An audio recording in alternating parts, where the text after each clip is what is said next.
Garrisons are pointless in Hearts of Iron 4. I know this is a very controversial opinion on one game mechanic, but please hear me out. Let's take for an example a country which is not so strong, but has tons of colonies. Best example of this is France. UK can also be an example, but they have lots of puppets.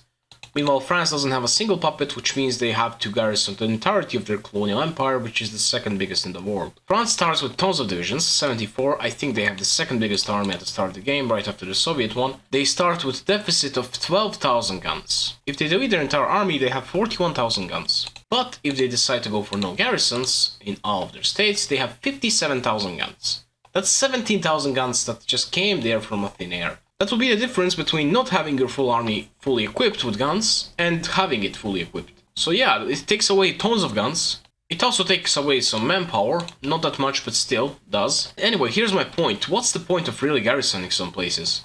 Let's be honest, most of the colonies are really pointless.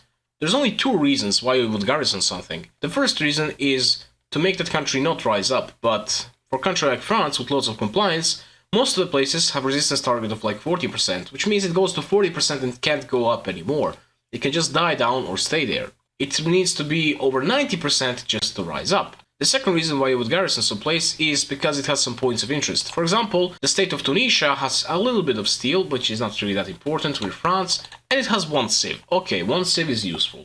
Next up, Lebanon also has one civ. Cameroon has also one civ. The state of Tonkin in northern Vietnam has a civ, some chromium, and also lots of tungsten, basically your only place where you get tungsten from. And the southern Vietnam has also a civ and also rubber. You might also garrison New Caledonia because it has tons of chromium if you want to build some big ships or modern tanks. But why the hell would you garrison Laos? It has 1 million of population, you might get some manpower out of it, but let's be honest, you already have enough manpower.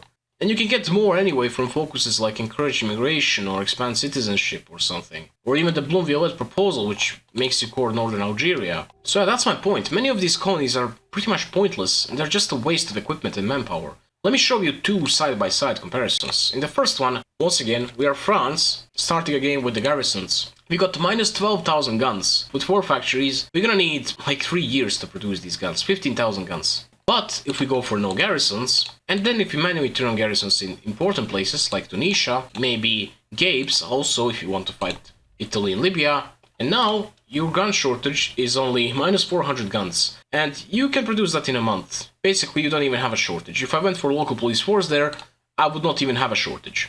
But it doesn't matter, so that's the point. Why have minus 15,000 guns and compliance in these pointless areas? Because who cares about resistance here? They're gonna reach 40%, and then it just stops. Resources sabotaged. Who cares about 4 rubber here, or 2 rubber here, or 5 steel here? Why should you even care? You're not gonna fight in Africa at all. Only place you might fight in Africa in is here, and maybe if you attack Spain like here, and that's it. Why not just fully arm your army instead of doing some stupid garrisons and then easily conquer countries around you? Hell, even by declaring war on Germany early on, resistance target is only 80%. Still none of these countries are gonna rise up at all.